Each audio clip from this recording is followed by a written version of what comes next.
Caros amigos da Board Academy, do Board Club, é um prazer estar aqui com vocês de novo.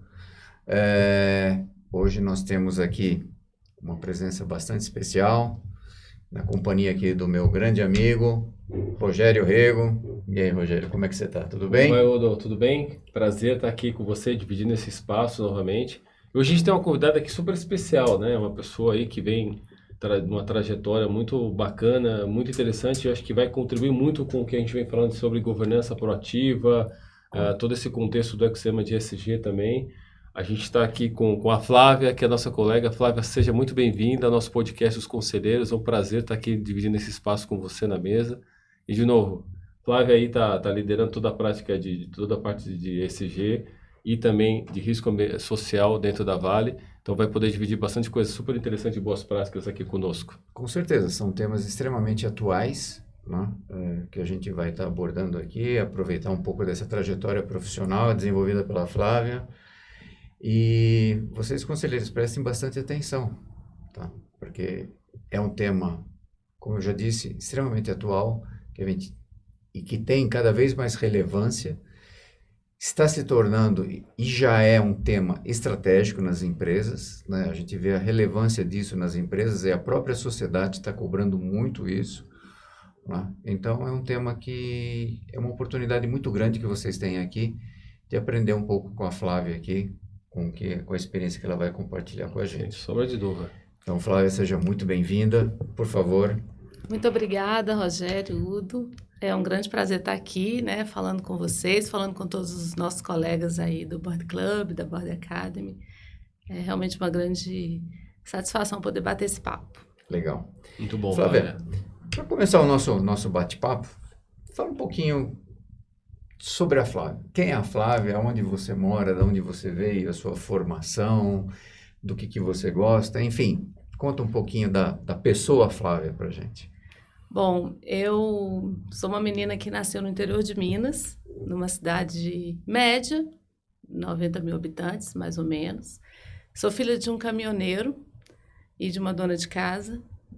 Do meu pai eu herdei a disposição para o trabalho, o bom humor, ele era uma pessoa Legal. muito bem-humorada, a vontade de conhecer o mundo, de conhecer lugares diferentes, a resiliência, né, porque a vida na estrada exige muita resiliência, Com muita certeza. persistência, um dia dá certo, outro dia dá errado, e assim a gente vai tocando a vida sempre com muito bom humor. Digo que eu herdei dele também o otimismo, a confiança nas pessoas e um par de havaianas, que é meu amuleto, que eu uso como a minha sandália da humildade toda vez que eu preciso me concentrar e me reordenar, né? Eu uso as sandálias que eu herdei do meu pai. Buscar forças nas origens, Buscar isso? Força nas origens. E da minha mãe, eu também gosto de dizer que eu herdei a disciplina, a paciência, a vontade de sempre cuidar, né? Cuidar do outro.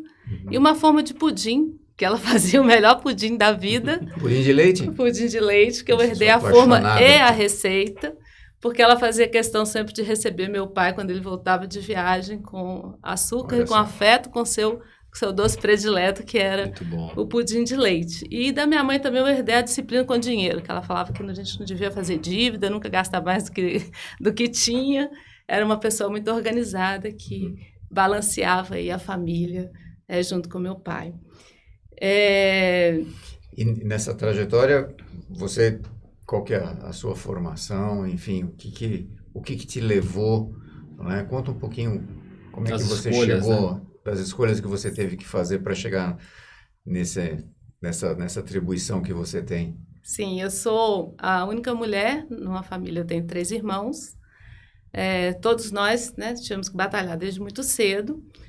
E eu sempre gostei muito de estudar, eu sempre me envolvi muito com os grupos multidisciplinares que a escola tinha, fazia teatro, e sempre pensava em sair da cidade para estudar. Só que isso era uma coisa muito distante, assim, até os próprios professores na escola pública, eles riam da gente quando a gente dizia que ia sair, ia para a capital estudar. E quando chegou o momento, né, quando eu fiz 18 anos, eu consegui uma entrevista de emprego em Belo Horizonte.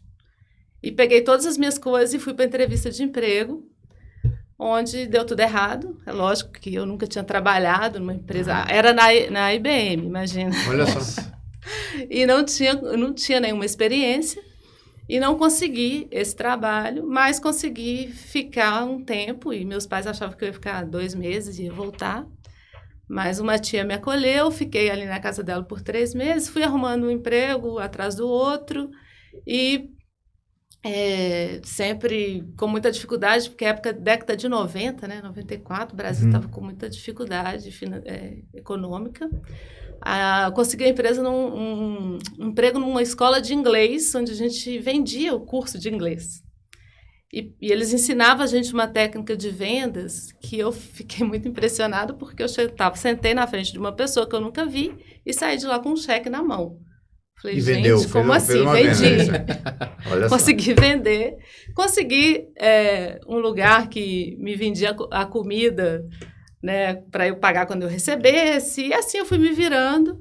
Até que um dia eu cheguei para trabalhar e década de 90, muitas empresas fechavam as portas e iam embora. E essa não foi diferente. Ela fechou a porta, foi embora, deu cano em todos os empregados. Nossa. E fiquei lá sem ter como pagar a comida. Fui atrás do dono do restaurante e falei, olha, eu não tenho como te pagar, eu posso trabalhar aqui para pagar. E ele falou, não, você precisa de uma coisa melhor.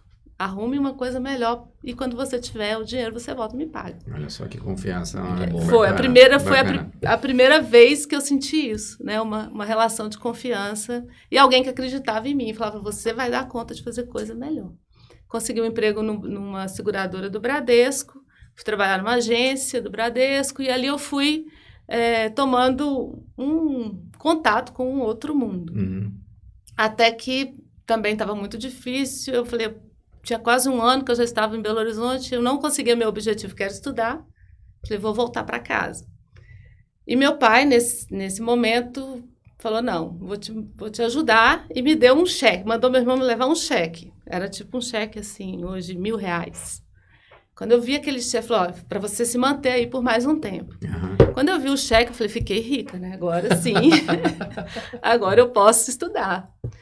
Peguei esse cheque, fui até o Pitágoras, que tinha uma unidade lá perto da minha casa, pedi uma audiência com o diretor. Esse diretor me deu um chá de cadeira de 2 horas da tarde até as 8 da noite, mas ele tinha que passar por mim para ir embora, ele ficou sem graça, me atendeu. Falei, olha, eu tenho esse dinheiro aqui, eu quero saber quanto tempo eu posso estudar com esse dinheiro. E levar os livros para casa, porque se eu não puder frequentar a escola, pelo menos já terei as apostilas e vou poder estudar sozinha. Ele falou, mas por que você acha que eu devo te ajudar? Você está aqui sozinha, sua mãe não está aqui, nunca te vi. Falei, porque eu só tenho uma chance de estudar, que é estudar numa universidade federal. E eu sei que o Pitágoras vai querer ter mais uma aluna com a sua camiseta no dia do vestibular, passando na Universidade Federal. Belíssimo argumento, de largada. Olha aprendeu as técnicas de vendas. Olha a determinação para buscar o seu objetivo. Então, eu entrei para a Universidade Federal, para a UFMG, no curso de Psicologia. Consegui um trabalho, que eu digo que é uma dica que eu dou para todo mundo que precisa estudar e trabalhar, um trabalho como uma recepcionista num órgão público. Tinha nada para fazer, então eu ficava estudando né, o dia todo.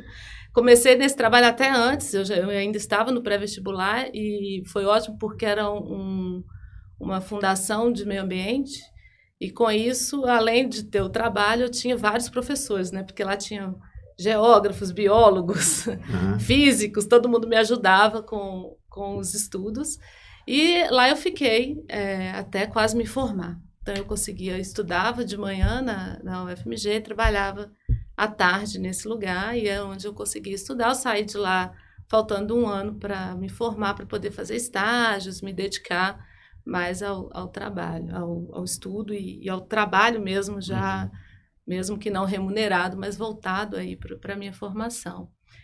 Dentro da psicologia, eu me especializei na área de psicologia social, que eu conheci um professor holandês que começou a trabalhar com a gente questões de conflito de comunidade, como é que faz esse trabalho de grupo, com grupos comunitários, políticas públicas, isso associado à política também de saúde mental. E quando eu me formei, eu consegui um trabalho na área de direitos humanos, onde eu era responsável por fazer o laudo psicológico das pessoas que iriam entrar naquele programa ou não, ser assistidas ou não. Tudo isso em Belo Horizonte, Tudo Flávia? isso em Belo Horizonte. Que bacana. Saí do interior da minha cidade e fui para Belo Horizonte. Uhum. E nesse primeiro trabalho, foi a primeira vez que eu tive contato com um conselho, porque eu tinha que fazer o laudo e dizer se o Udo podia ou não podia ser assistido por aquele programa, por exemplo. Pô, tão cedo já começou o contato com o conselho já, Flávia? Já. E esse conselho era formado por juízes, promotores, o secretário de Direitos Humanos, dirigente da ONG de Direitos Humanos local. Nossa, um conselho extremamente robusto, né? Comandante da polícia, enfim, era um monte colegiado de gente, bastante, um colegiado, né? Que tinha ali seus interesses políticos também em relação ao programa, né? Políticos, técnicos, ideológicos. E eu tinha que ir lá dizer se aquela pessoa poderia ou não ser atendida pelo programa. Né? E eu, recém-formada, né? Colocava um salto alto, fazia uma cara de sabida, mas com muita confiança no meu taco, assim, porque eu sempre fui muito estudiosa, então eu confiava muito no laudo que eu tinha feito. E ia para lá para o debate. Às vezes ganhava, às vezes não ganhava, às vezes eles davam uma canetada, né? Porque outros interesses sobrepunham ao interesse técnico, ao conhecimento técnico. E para você elaborar esse laudo, você fazia uma entrevista com aquela pessoa, quer dizer, você conhecia, né? Traçava todo o perfil daquela pessoa para então fazer, vamos dizer assim, a sua defesa de tese lá perante o conselho, era isso? Sim, da pessoa, às vezes da família, porque às vezes era um programa que acolhia a família inteira. Então foi a primeira vez que eu tive esse contato. Só que era um programa que tinha acabado de virar política pública. Era um convênio do governo do estado com o governo federal e o dinheiro não chegava para pagar a gente. Então, estou lá trabalhando e não recebia direito, e o pessoal, né, assim, como que vai fazer? E eu soube que havia um curso que a Secretaria Nacional de Segurança Pública estava oferecendo para as polícias dos estados e Minas Gerais. Isso ia ser feito na UFMG, no Núcleo de Estudo de Criminalidade muito importante. Eu fui no secretário de Direitos Humanos e falei, olha, já que vocês estão com dificuldade para me pagar, você poderia me arrumar uma bolsa de estudos. Porque assim, eu faço essa pós-graduação, que me interessa muito, e você, né, pelo menos me paga de alguma forma. Eu tenho algum benefício. Exatamente. Como fosse uma permuta, né? Uma permuta, fiz isso. Mas, de novo, né? Buscando aquele objetivo, né? Sempre se aprimorando. E aí eu fiz esse curso, foi maravilhoso. Foi 1 ano e meio de aula todos os dias, inclusive sábado. Um curso muito denso, onde eu pude estudar de estatística a política pública, a sociologia do crime, a geoprocessamento, e um monte de... Durante quanto tempo isso, Flávia? 1 ano e meio de 1 ano e meio, curso. tá. Aí deu errado também, né? O programa não foi para frente e eu consegui um trabalho para fazer um relatório numa consultoria de meio ambiente. Na época, as consultorias de meio ambiente estavam bombando, assim, Minas Gerais estava com muitos estudos ambientais, muito empreendimento na área de energia, de hidrelétrica. Tá. E uma legislação tinha acabado de ser votada pela Assembleia de Minas, que exigia o acompanhamento psicossocial de comunidades atingidas por barragem de hidrelétrica. Uhum. Pessoas que foram relocadas, né, em função do empreendimento. Isso eu entendo bastante, porque nós trabalhávamos com hidrogeração, né? Então tem todo um impacto ambiental e social que uma hidrelétrica causa, né? Porque você tem a formação do lago e, em alguns casos, algumas cidades simplesmente desaparecem, né? Então, toda aquela comunidade ela tem que ser transferida para uma nova localidade, enfim. Tem todo um contexto e um sequenciamento de impactos aí que isso causa. Exatamente isso, Udo. E em Minas Gerais tem uma legislação que exige que a empresa ela financia um acompanhamento psicossocial e jurídico para a população atingida. E ninguém sabia fazer isso. Isso era a primeira usina que precisaria fazer isso. E eu fui para essa consultoria somente para organizar o relatório. Assim, eu não tinha nenhuma experiência também. Organizei o relatório de um trabalho que uma outra pessoa tinha feito, uma assistente social tinha feito, mais ou menos, assim, atendendo mais ou menos a legislação, ainda estava num período de transição. E no dia de acompanhar o conselho fiscalizador, aí mais uma vez um contato com o conselho, que é o Conselho de Assistência Social, que era quem fiscalizava isso. Tá. No dia de acompanhar o conselho, ninguém queria ir na van com os conselheiros. Todo mundo, não van, vai você. Vai que o cara me pergunta alguma coisa. Ninguém né? queria ir na van, falava, vai você, porque você não sabe nada mesmo, só fez o relatório, ele não vai poder te apertar. Mas eu fui nessa van, ao lado do presidente do conselho, conversando a viagem inteira, eram umas 4 horas de viagem, mais ou menos. Fui conversando com ele, conversando com os membros, falando do relatório, falando do que eu tinha feito. E ele fez a fiscalização, tudo tranquilo, deu tudo certo. Quando teve uma próxima usina que precisava fazer isso, e não tinha ninguém que fazia, não existia consultoria que fazia isso. Ele falou assim, tem a Flávia, me indicou. Lógico que tem. A Flávia. Tem a Flávia, sabe fazer isso, fez muito bem, fez um ótimo trabalho. Só que eu só tinha feito o relatório, não tinha feito o trabalho. Aí me liga o responsável da empresa, né? Querendo, olha, eu queria te contratar, porque foi indicado pelo presidente do conselho, que fiscaliza o assunto.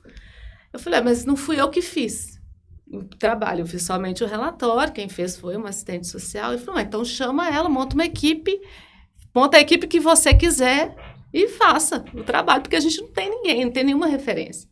Assim nós fizemos, eu e essa assistente social, que também se chama Flávia, a gente se juntou, montou uma empresa de consultoria, a gente começou a prestar esse serviço que ninguém prestava, a gente desenvolveu uma metodologia, a gente criou todo um processo, era para ser um trabalho de 1 ano, nós ficamos na usina 4 anos. Olha que bacana. Assumimos, além do trabalho psicossocial, o trabalho ambiental, o monitoramento socioeconômico, a educação ambiental, a comunicação social com os atingidos. E você tinha que idade nessa época, Flávia? Nessa época eu tinha 26. 26, quer dizer, né? Super nova ainda, né? Já conduzindo o trabalho de tamanha responsabilidade, né? E aí eu ia falar 2 coisas aqui, né, Flávia, que são super importantes, que você nos trouxe, e eu acho legal compartilhar e reforçando.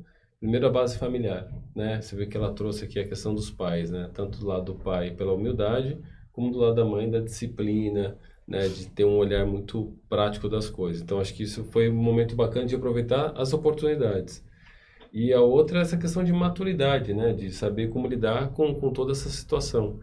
Então, muito legal você poder compartilhar isso, porque é o nosso dia a dia, né, de você trazer isso. E já naquela ocasião, o mercado não era tão em voga ainda, nem se sabia que era ESG.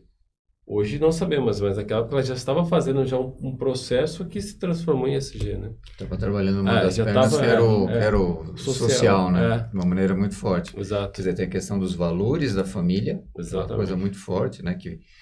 Que forma a pessoa, que dá uma formação, dá uma orientação para a pessoa, e isso se carrega a vida toda. Né? E nessa época, tudo se dava dentro do processo de licenciamento ambiental. Né? Então, os programas que a gente executava estavam dentro de um processo de licenciamento ambiental. Era o ambiental que cuidava do social.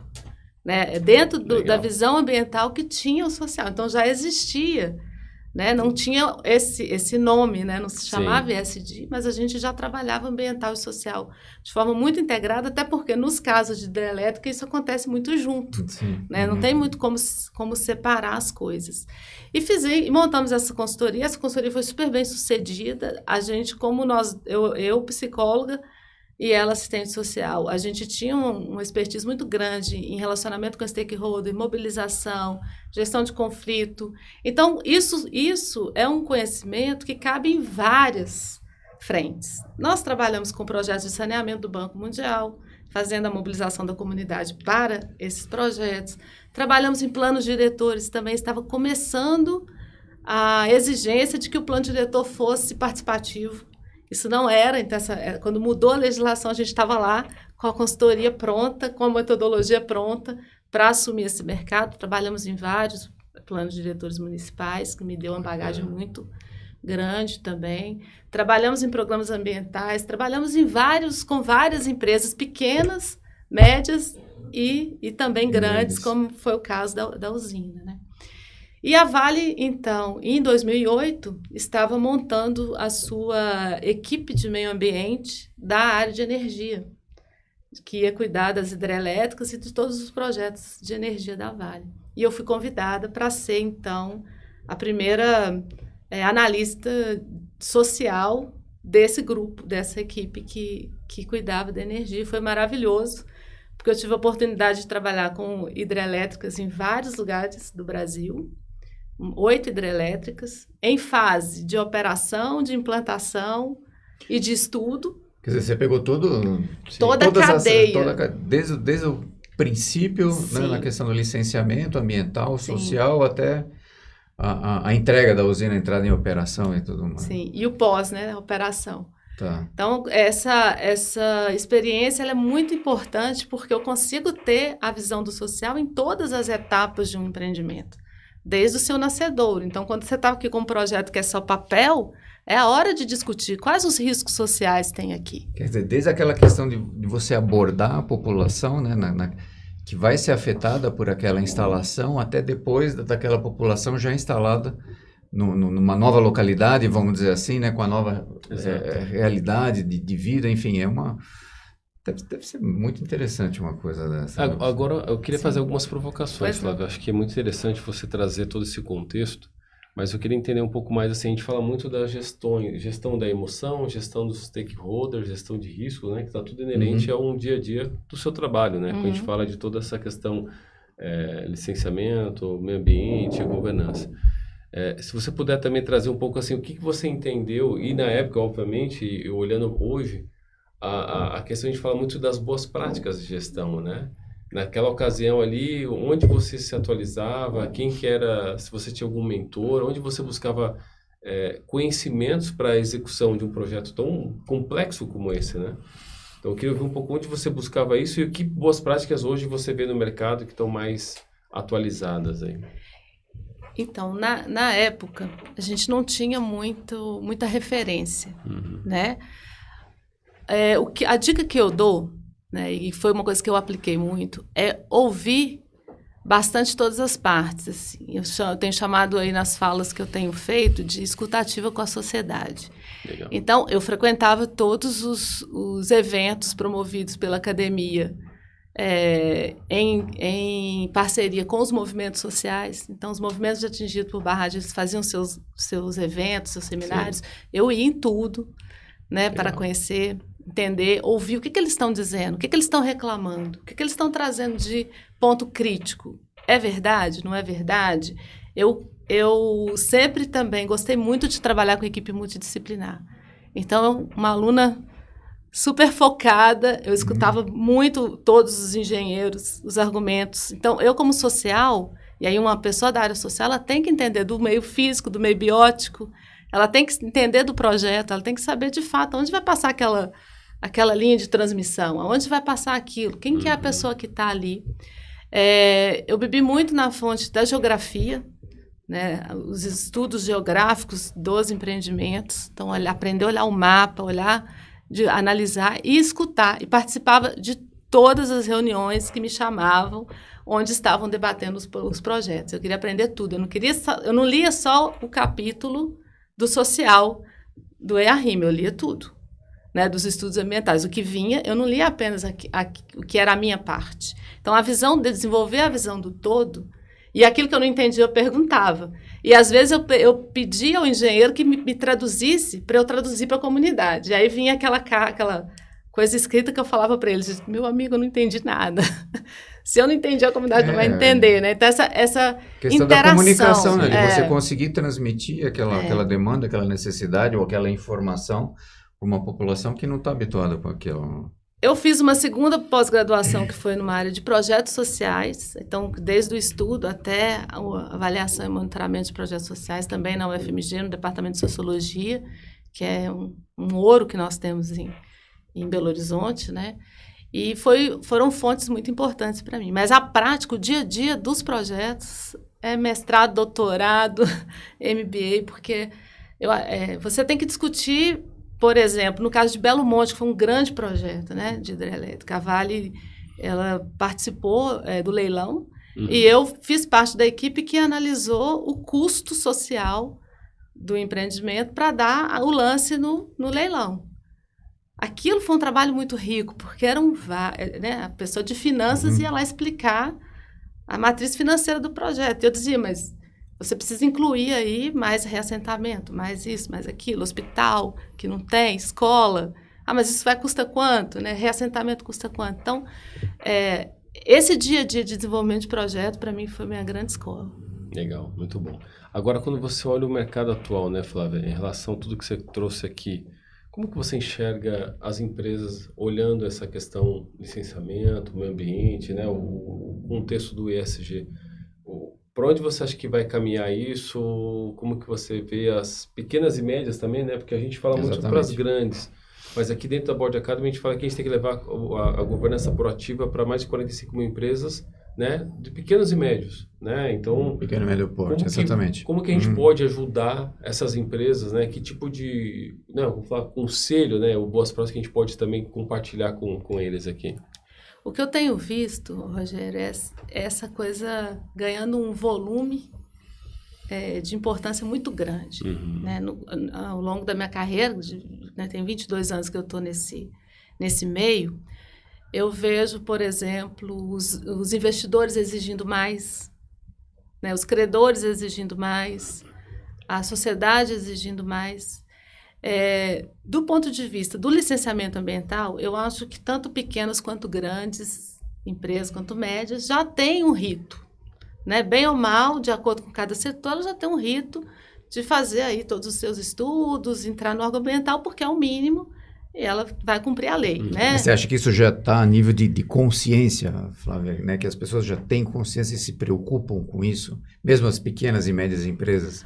O processo formal de licenciamento, eu entendo que sim, porque é cumprir a lei. Tá. Né? As multas são pesadas, as pessoas já estão...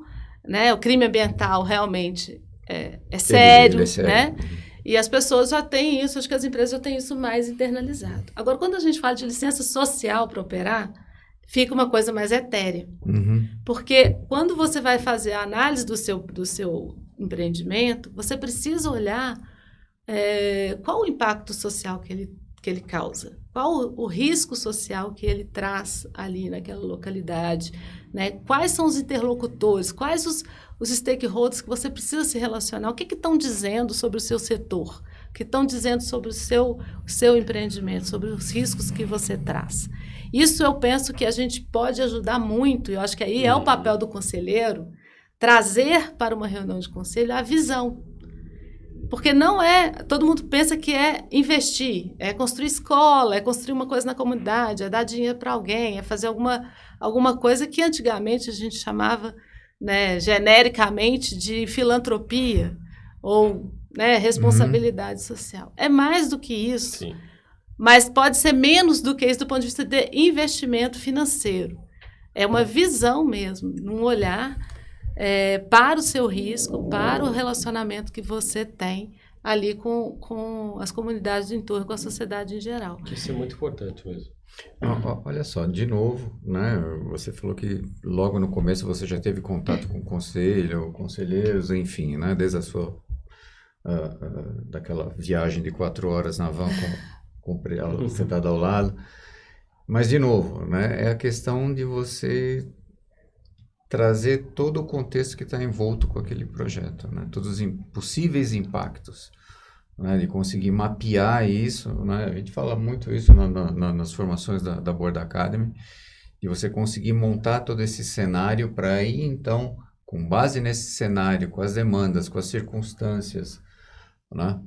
Você conseguir fazer a melhor recomendação, a melhor sugestão, a melhor indicação de como atuar dentro daquela situação em específico, né? Então, na verdade, eu vejo que é muito o desenvolvimento de uma habilidade, né, Flávia? Mais do que uma habilidade, um olhar, né? Uma visão treinada, né, para aquilo. E uma preocupação. É salutar que o empresário se preocupe com isso, porque isso pode fazer com que a empresa dele perca valor. Então, numa sociedade conectada hoje, se o seu risco não for bem gerido, ele pode estar na mídia em 2 segundos.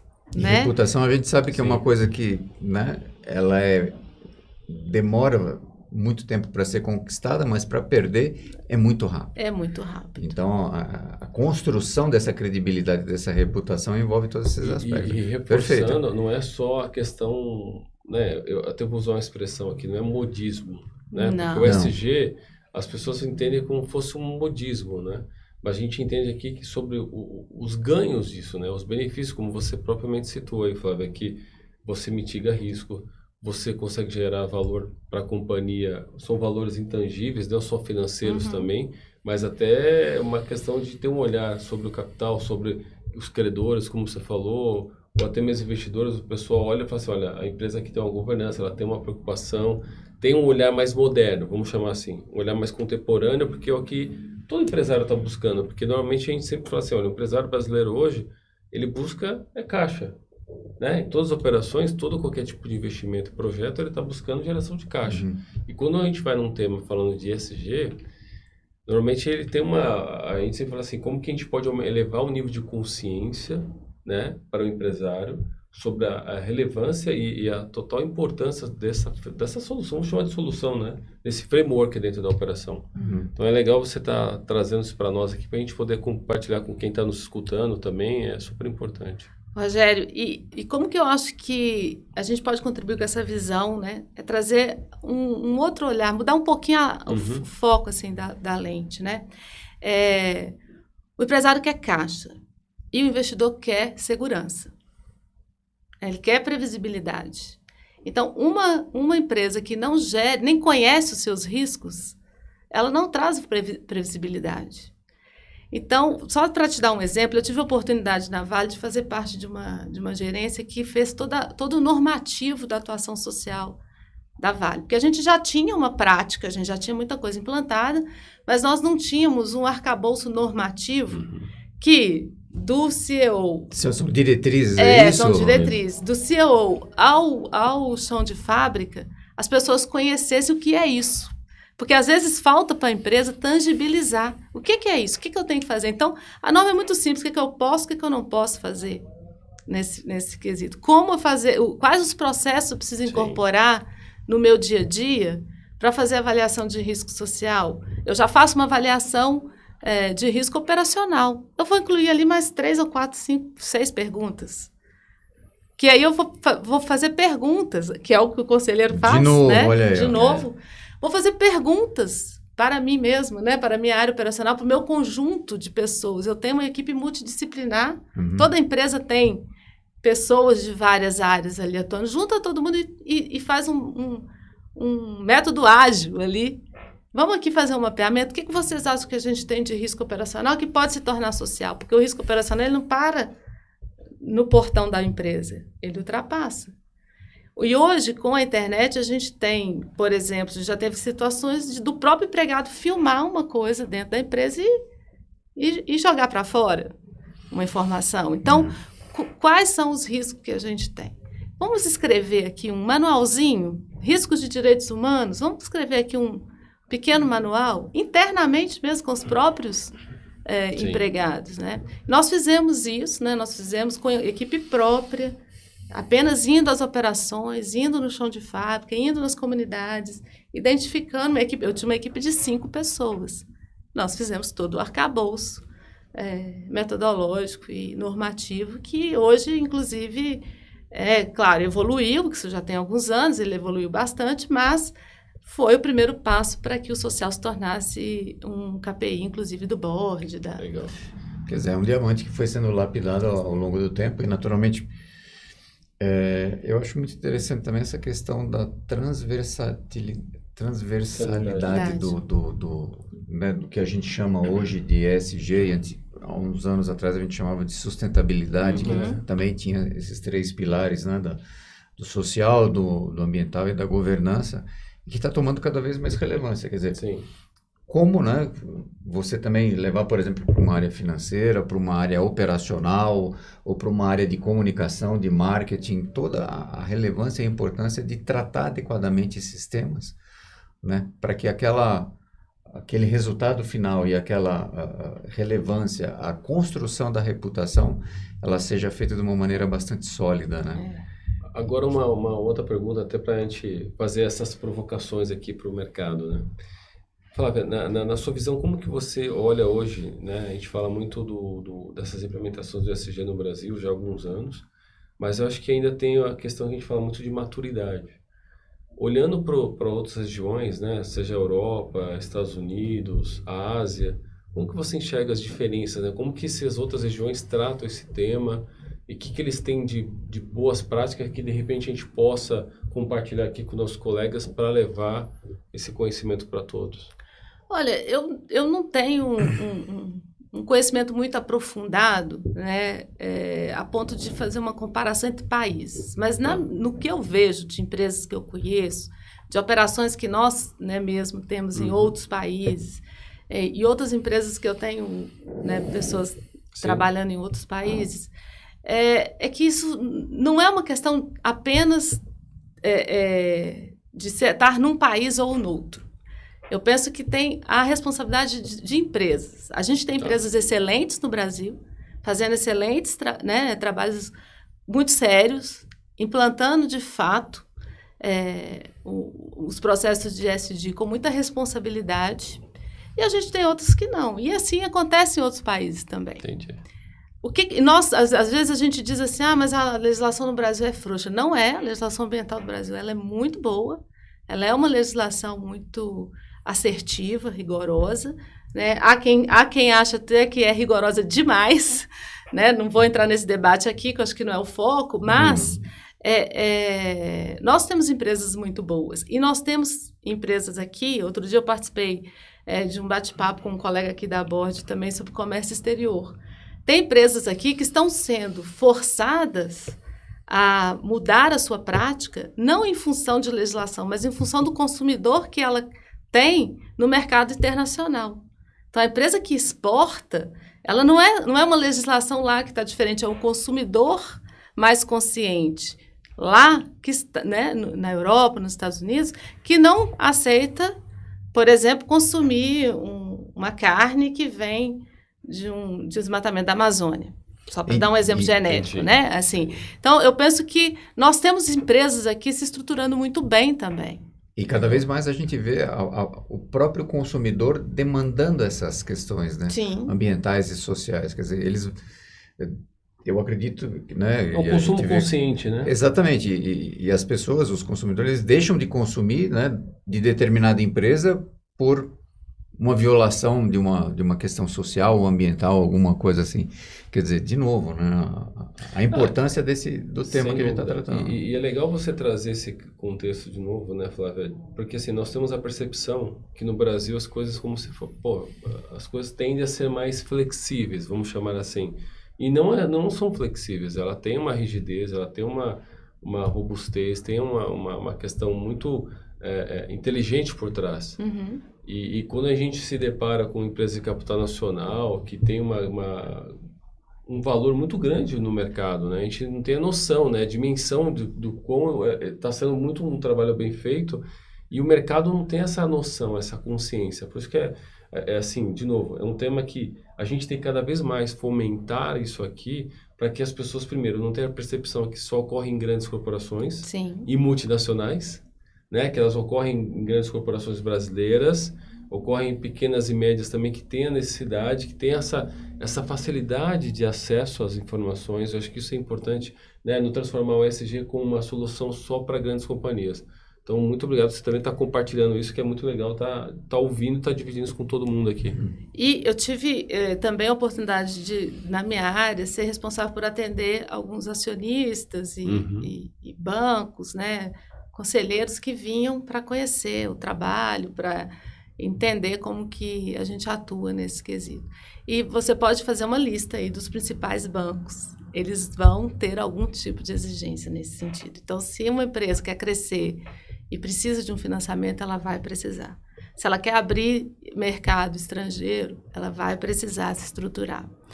E quando a gente fala aqui muito para o setor de varejo, né, a gente fala muito para empresas também médias, as questões de direitos humanos, né, questões relacionadas a racismo. A gente está vendo supermercados sendo boicotados por ação de um segurança, que na verdade está ali refletindo uma cultura daquela empresa. Então, rever sua cultura não custa. Sem dúvida. Né? Rever a cultura é uma questão de atitude e de entender a necessidade de fazer isso. A gente tem discutido muito aqui, né, nas nossas aulas do PFCC também, sobre propósito, cultura. Isso tudo está relacionado e eu acho que os conselheiros têm muito o que ajudar as empresas nisso. É bacana a gente notar essa evolução, né? Porque as novas gerações, elas dão muito valor a isso, né? Então, eles cobram muito mais, né? Eles querem uma atuação efetiva e, na verdade, né, é um benefício para todo mundo. Né? Agora, essa questão do capitalismo selvagem, desculpa interromper, mas acabou, né? Sim. Não tem mais espaço para isso, né? Eu vejo que agora essa questão do ESG vai estar cada vez mais forte dentro das corporações, da população, enfim. É um tema bastante que merece muita atenção. Sim. Agora, de novo, né, Flávio, eu gosto de trazer esse olhar também para quem está nos escutando. Na sua visão, se você puder nos compartilhar, é o seguinte: qual que é o perfil de um conselheiro do futuro, né, olhando assim, quando a gente fala do ESG, né, o que esse conselheiro de hoje precisa se aprofundar mais, né? Quais são as dicas que nós estamos aqui, né? Eu particularmente tenho muita curiosidade de me aprofundar mais no tema, né? Porque assim, é um tema super técnico, mas ao mesmo tempo super exposto para todos. Mas assim, o que você pode nos compartilhar aqui para que a gente possa também pensar, olhando para quem quer ser conselheiro ou para quem já é conselheiro, né, pensando nos próximos passos, pensando em como que ele pode estar fazendo a jornada do lifelong learning. Então, o que você pode compartilhar aqui conosco em relação a isso? Eu gosto muito de buscar estudos de caso. A gente aqui na Board faz muito isso. Nós da comissão de ESG, da qual faço parte aqui na Board, também temos trabalhado agora num guia. Né? O Alberto tem liderado e a gente está trabalhando nisso. Eu acho que é uma coisa mais objetiva, né, que possa ajudar aí os conselheiros a ter conhecimento do caso. Mas um primeiro passo, para mim, eu falo tanto para as empresas quanto para os conselheiros, é sair da inércia. E sair da inércia significa, né, exige aí um soft skills, né, de entender que isso não é ideológico. Legal. Porque às vezes as pessoas acham assim, isso é uma coisa ideológica, é a ONG, né? A gente da empresa, lá, o pessoal da ONG, né, chegando. Que é uma coisa ideológica, e não é. Isso é muito real, isso é governança na veia. A gente brinca aqui que é o board skills. Exatamente. Isso é entender os riscos sociais, os riscos ambientais da sua empresa. É uma questão de governança, de ser diligente, assim como os riscos financeiros. Porque esses riscos ambientais e sociais, eles vão se tornar um risco financeiro. Eles podem quebrar uma empresa. Efetivamente. Eles podem quebrar. Decididamente, sim. Né? Nós vemos, né, se a gente está falando de uma hidrelétrica, né? Você vê a dimensão de um projeto desse. São projetos que levam anos para serem construídos. Né? Então, o impacto é grande.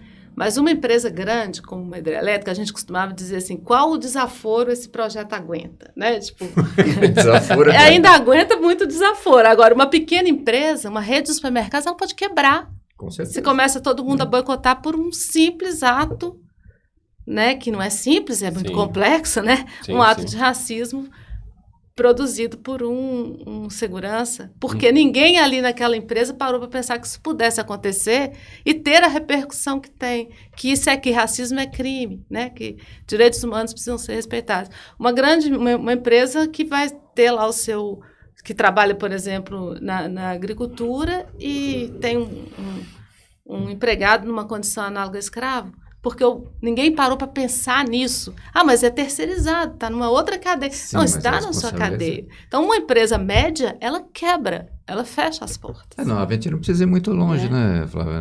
Recentemente, no Board Talks, nós levamos à discussão o caso do racismo praticado contra o jogador Vinícius Júnior. Sem dúvida.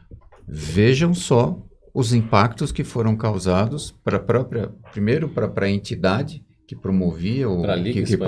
promove para a Liga Espanhola de Futebol, como também para os próprios patrocinadores envolvidos. E até mesmo para Né? o próprio país, né?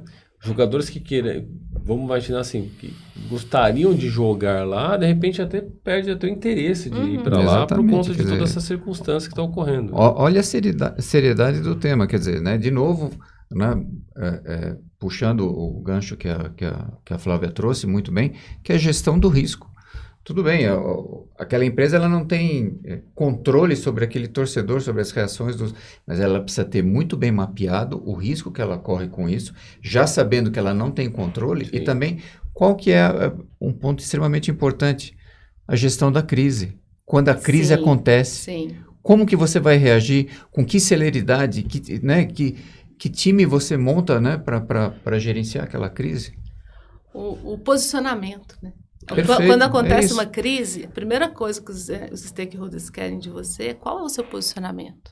O que você tem a dizer? Você né? vai encarar ou vai fugir, né? Uhum. Você vai negar ou vai assumir? Você vai ser Protagonista protagonista de fato, ou vai nas- ser os bastidores? Que essa é uma outra Exatamente. pergunta que eu queria fazer para você, Flávia, que isso é muito discutido em todas as esferas, né? Como você lidar com essas gestões das emoções em cima de um processo de crise, né? Então, como nós, conselheiros, podemos também ter, de novo, né? Estou sempre trazendo aqui o que seria uma boa prática para uma gestão de crise, né? Como que a gente pode, não sei se tem um guia, mas, sei lá, algum conceito, como você falou de algum estudo de caso, você fala assim, olha, numa gestão de crise, eu acho que é melhor fazer tais coisas, né? O que você poderia compartilhar aqui conosco? Existem vários guias, né, de crise. Eu, obviamente, passei recentemente por um processo de gestão de crise bem complexo, né? E a gente brinca assim, a gente improvisou muito. A gente improvisa demais. Mas a gente só improvisa quem sabe. Né? Se você pega um violão e dá para quem toca violão improvisar, ele consegue. Se você der para mim, vai ser um desastre. Eu não toco nada. Então, só Pra mim improvisa quem sabe. Então, conhecer profundamente o seu negócio. Conhecer profundamente seus stakeholders. Ter esse mapeamento. Percebe como que tudo isso que é para implantar um processo de ESG é a sua carta na manga, é a sua poupança. Então, se você conhece bem seus stakeholders, se você tem eles mapeados, você sabe com quem falar, o que falar e quando falar, se você conhece bem o seu processo, você vai saber o que deu errado. Você conhece bem o seu negócio, você vai saber as consequências. Então, o conselheiro, a gente também fala muito disso aqui, ele precisa se aprofundar no negócio, se aprofundar na empresa, entender, porque senão, a gente tem um termo meio pejorativo, né? Na hora da crise vira um barata voa, né? Vai ficar o conselheiro pressionando as equipes e, às vezes, sem saber do que está falando. Então, é necessário conhecer profundamente a empresa, conhecer profundamente os processos, conhecer os stakeholders, tê-los mapeado, ter os contatos, né? Saber qual o melhor canal para eu conversar com qual grupo de stakeholders. É a mídia? Eu vou dar uma coletiva de imprensa? Não, eu vou mandar uma pessoa minha de relacionamento falar com cada um deles? Eu vou pegar o meu grupo, um grupo para tratar só do institucional? Esse aqui vai direto para a prefeitura? Esse grupo aqui? Esse aqui vai direto para a comunidade? Esse aqui vai para a mídia? Né? Então, saber disso. E ter as ferramentas de resposta. Está preparado para isso, né? Resposta Porque a gente rápida. sabe que numa situação Não de é crise, né? simples. A velocidade, como você bem falou, a velocidade do posicionamento e a consistência desse posicionamento, ela é, às vezes, crucial, né? Para a manutenção da imagem. Como da uma empresa. formação em psicologia, a gente fala muito também da gestão das emoções, né, Flávia? Sim. Que eu acho que é super importante para o conselheiro também saber lidar com as emoções. Eu acho que é super importante, porque no momento de crise, aí você vê também quem é quem. Não é só pelo conhecimento, mas como a pessoa age naquele momento, como que ela traz Atua sob pressão. Exatamente. Então é algo que a gente vem discutindo muito aqui internamente sobre isso. Aí, Rogério, como psicóloga, né, posso dizer que é autoconhecimento, investir no seu autoconhecimento, saber quais são os seus gatilhos.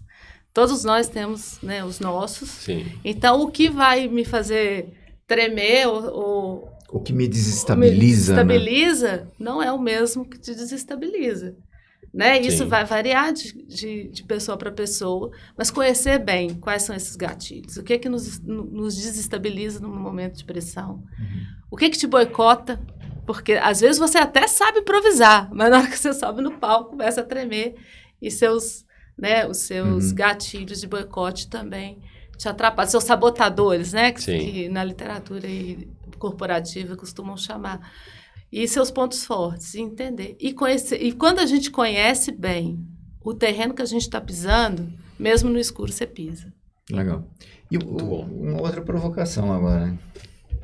O que te trouxe a procurar saber mais, conhecer mais sobre conselho, sobre governança, Flávia? O que te moveu nesse sentido? Então, foi curioso isso, porque eu sou uma pessoa muito inquieta. Então, eu estou há 15 anos, né, na empresa que eu trabalho, e nesses 15 anos também tive muito contato com o conselho, com conselheiros. Agora, no momento de crise, a gente acompanha muita comissão especial de acompanhamento que, né, veio entender como que a gente estava lidando com a crise. A empresa que você está é uma sociedade anônima, né? E aí você tem um conselho de administração, né? Tem. Quer dizer, o conselho aí tem responsabilidade fiduciária e toma decisões pela empresa, né? Quer dizer, é um patamar já acima também. E aí o conselho institui as comissões de acompanhamento, né, técnicas especiais que vêm nos acompanhar.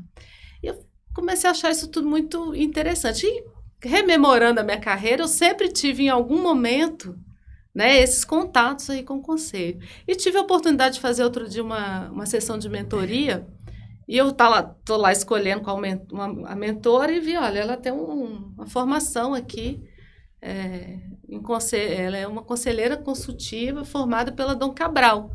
Eu falei, gente, olha só, existe isso, né? Existe uma formação. E conversando com ela, ela me indicou um programa até do IBGC só para mulheres. Eu me candidatei, isso foi em novembro do ano passado, me candidatei, mas eu não tinha nada o que oferecer naquela candidatura ali de experiência. E comecei, então, a receber os comunicados aí da Board Academy, fiz o Board Starter, gostei, né? Abriu para mim um portal assim, de possibilidades. Gostei principalmente de conhecer gente de várias áreas e poder... Eu gosto muito de muitos temas, né? De tratar de temas diferentes, assim. Sempre multidisciplinar, sempre trabalhei com equipes diversas. E hoje eu trabalho eu tenho na minha carteira hoje projeto de distrito industrial, de tecnologia, de comunidade, de turismo. Então, eu gosto disso. E, então, entrei aqui em janeiro, já fiz vários programas, já fiz várias coisas e estou muito, muito feliz assim, com essa trajetória, né? Com esse acúmulo de conhecimento. E me abriu essa possibilidade. Eu não sei quando, eu não sei como, né? Mas eu já me sinto preparada. Acho que eu tenho uma trajetória e tenho um conhecimento muito, muito específico e muito raro no mercado. Experiências, né? Exato. Com bastante cases aí para compartilhar. E com uma experiência que é muito prática, pragmática, mas também, né, com um conhecimento normativo para poder ajudar as pequenas e médias empresas. Isso me chamou muita atenção, porque é um mundo, né, um número de empresas que eu não tinha me dado conta da importância e da relevância delas para a economia. Legal. Não, muito interessante, porque eu acho que isso vem, né, reforçar muito essa visão holística que você tem. Né? Eu acho que te traz mais elementos, mais subsídios, mais informações, e uma coisa que a gente fala que é muito importante também, que são as conexões, né, Flávia? Né? Essa questão do network, de você conhecer pessoas que atuaram em outras áreas, né? Você está muito forte na área da mineração, mas, enfim, né? Outras áreas que também vão demandar, né? Ou seja, como que eu posso né, levar essas boas práticas, essa Sim. experiência que eu tenho para as outras áreas, enfim, ou às vezes até uma área que, né, não tem isso tão, não vê isso de uma maneira tão clara assim, como que eu posso orientar as empresas nesse Os sentido? modelos de negócio sendo distintos, mas as dores são as mesmas. Uhum. Né? Acho que isso é importante, independente de ser uma indústria, ser um varejo, ser uma empresa de bens de consumo, não importa. As dores vão ser iguais. Quando a gente fala do tema ESG, ela serve para todos os setores. Sim. Acho que isso é muito mais...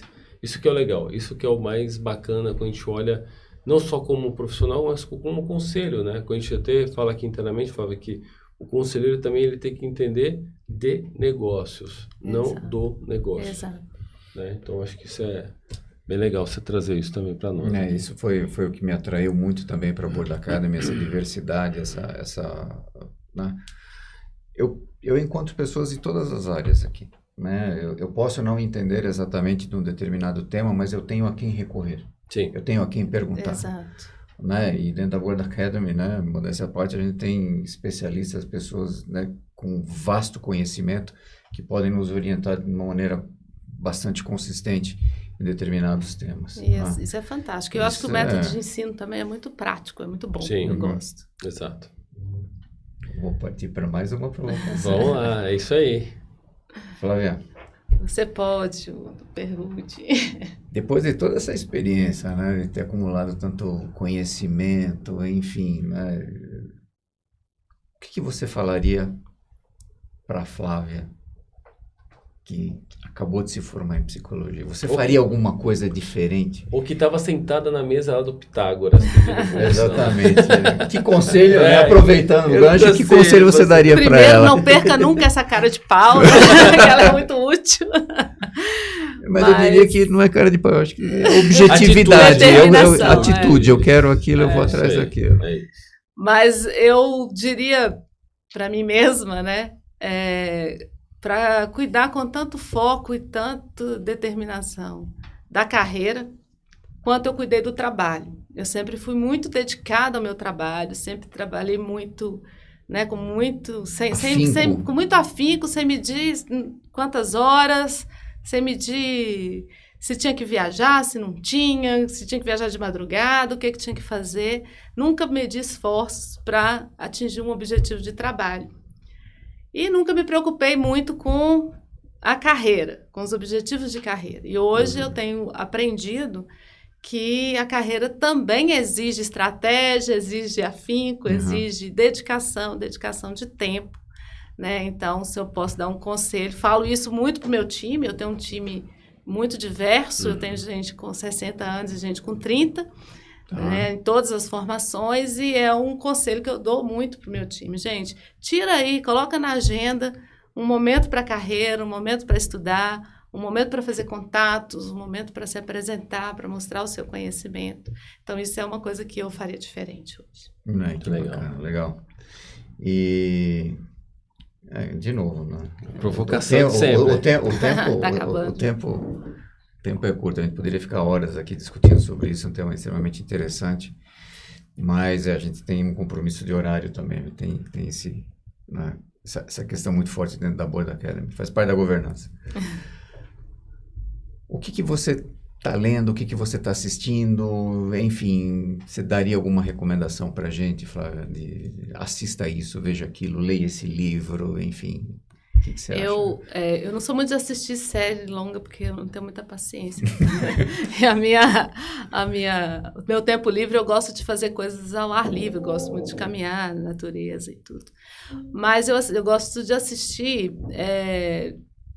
minisséries ou documentários e, sobretudo, biográficos, né? Então, eu assisti recentemente o Código Bill Gates, que eu achei muito interessante. Ver como que né, a conclusão óbvia, né? Você não desliga o cérebro, né? A pessoa está ali, essa cabeça não para, não. Né? A cabeça já é um algoritmo, né? Então, essa inquietude, obviamente não estou me comparando com Bill Gates, mas eu entendo que a gente não para, né? A gente fica o tempo todo pensando no que a gente acredita, no que é o propósito, né? Assisti também um aí é meu lado da literatura que eu gosto, que é Só 10% é Mentira, que é um documentário sobre o poeta Manuel de Barros, que traz uma delicadeza da poesia dele, da história dele. Ele fala uma coisa muito interessante. Eu comprei o Ócio. Ele trabalhou durante 10 anos na fazenda, né, dele, no Pantanal, para comprar o Ócio e poder ser poeta, fazer o que ele de fato gostaria de fazer e queria fazer da vida, e acha que, né, obviamente sabia fazer muito bem. E traz uma delicadeza que eu acho que nós estamos precisando muito de delicadeza. Tem. Né? O mundo está precisando de coisas delicadas, que dão aquele suspiro para a alma. Então, eu gostei muito. E de leitura, eu estou lendo... Eu acabei de ler, na verdade, Organização Sem Medo. Né? Eu acho que a segurança psicológica hoje, nos tempos de hoje, é fundamental. Né? A gente, como líder, precisa o tempo inteiro estar atento a isso. A gente ocupa um lugar de fala que ele pode oprimir ou pode inspirar. Sim. Né? Essa escolha é do líder. Então, são as minhas dicas aí do momento. Olha, muito bom. Show de bola, tá vendo como é importante? Muito obrigado pelas dicas aí. Vou ler. Muito bom, cara. Olha, inspira mesmo, né? E principalmente no mundo que a gente está vivendo hoje, né, Flávia? Você vê... Essa é a minha percepção, pelo menos, né? Por vezes eu vejo que as coisas estão se tornando muito automatizadas, né? Essa questão do ambiente virtual está se tornando cada vez mais comum e a gente está cada vez mais carecendo desse contato com as pessoas, né? Às vezes do próprio acolhimento. E por mais que você suba na hierarquia de uma empresa, né, você também não deixa de ser uma pessoa. Você também tem as suas necessidades, você tem as suas frustrações, os seus medos, as suas angústias. Então, eu acho que, né, esse lado que você trouxe agora é bastante importante para a gente, né? E é um tema, né, muito atual, né? Humanizar, né? As relações, enfim, né? Ter um tratamento humanizado, né? Eu escutei uma frase que me deixou um pouco... eu fiquei pensativo, né? Como é que as interações com a inteligência artificial podem ser mais humanizadas? E aí eu parei para pensar, eu falei, mas inteligência artificial com humanização, como é que a gente vai conciliar isso? Não é um novo desafio que a gente tem, mas enfim, fica aí de novo a provocação e a reflexão para todo mundo, né? Vocês que estão nos escutando, prestem atenção nesse tema. Né, que é uma demanda muito grande. Né? A gente vê cada vez mais CEOs e altos gestores de empresas, né, querendo também um pouco de acolhimento. Sim, né, a gente fala muito da era da vulnerabilidade, né, de você Exatamente. ter que se adaptar às diversidades e adversidades da vida e, ao mesmo tempo, né, saber como se adaptar. Né? Por isso que a gente fala muito que aqui internamente a palavra de ordem é adaptabilidade. Né? Não só pela inteligência artificial, mas também por esse novo contexto, né, da sociedade. Como que você pode construir relações, seja elas mais humanizadas ou mais tecnológicas. Exato. Acho que esse é o grande contexto. Mas, de novo, Flávia, muito obrigado por você estar compartilhando conosco aqui todo esse conhecimento, trazendo essa clareza, né, para que todos os conselheiros possam entender o que é, de fato, uma boa governança, o que é o ESG, na prática. Né? Eu acho que isso é muito importante. Abrindo os nossos olhos. Exatamente. Isso é importante. E os corações. Exatamente. É isso aí. Realmente, Flávia, muito obrigado em Eu nome que da Board agradeço. Academy por compartilhar toda essa visão, esse conhecimento, essa experiência, né, que complementa todo o rol de conhecimentos que a gente busca trazer e compartilhar para os conselheiros aqui da Board Academy. Né? E também para as pessoas que nos assistem. Então, vocês que nos assistem, se gostaram desse capítulo, deixe lá o seu likezinho, né? E continue seguindo a Board Academy, que você tem uma grande chance de absorver cada vez mais conhecimento aqui na Board Academy, tá bom? Flávia, muito obrigado mais uma vez. Eu que sucesso. agradeço. Obrigada. Sucesso, Flávia. Obrigado, viu? Bom estar com você aqui. Então, tá bom.